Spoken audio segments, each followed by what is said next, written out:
Have you ever noticed something weird? The moment someone starts ignoring you, suddenly they become 10 times more attractive. And the moment someone likes you too much, your brain goes, why are they so available? It sounds toxic, unfair even, but psychologically this happens to almost everyone. Attraction and rejection are not just about looks or love. Most of the time they're about your brain trying to solve a mystery. When someone gives you mixed signals, your mind becomes a full-time detective. You start analyzing texts like they're secret government codes. She said okay instead of OKE. Is this the end? Your friend says, bro, relax, she's probably just busy, but your brain already created a whole Netflix documentary. The crazy part is that uncertainty creates emotional intensity. The less sure you are about someone, the more your brain thinks about them. That's why rejection feels so powerful. Your brain hates unfinished stories. It wants answers, closure, validation. So when someone pulls away, your mind doesn't calmly move on.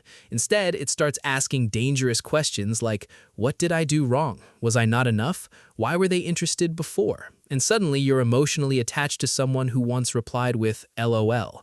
Human psychology is honestly embarrassing sometimes. Attraction itself is also strange. People think attraction is logical, but it really isn't.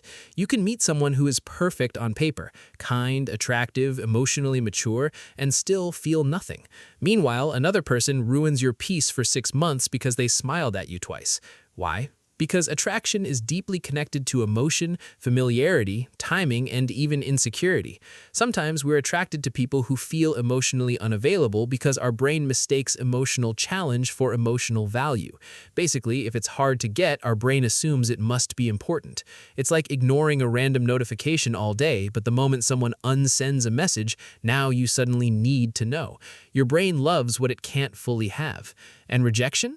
Rejection activates the same pain centers in the brain as physical pain, which explains why after rejection, people do completely normal things like listening to sad songs at 2 a.m., checking someone's last scene every 7 minutes, or suddenly becoming a motivational speaker on Instagram. Focus on yourself, protect your energy. Meanwhile, they're refreshing one person's profile 14 times a day.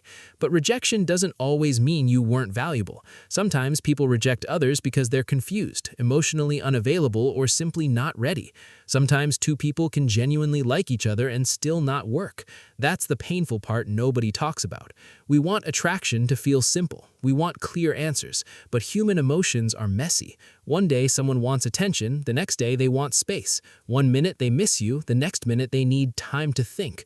Honestly, even our own brains don't understand what they're doing half the time. And maybe that's why attraction feels so intense.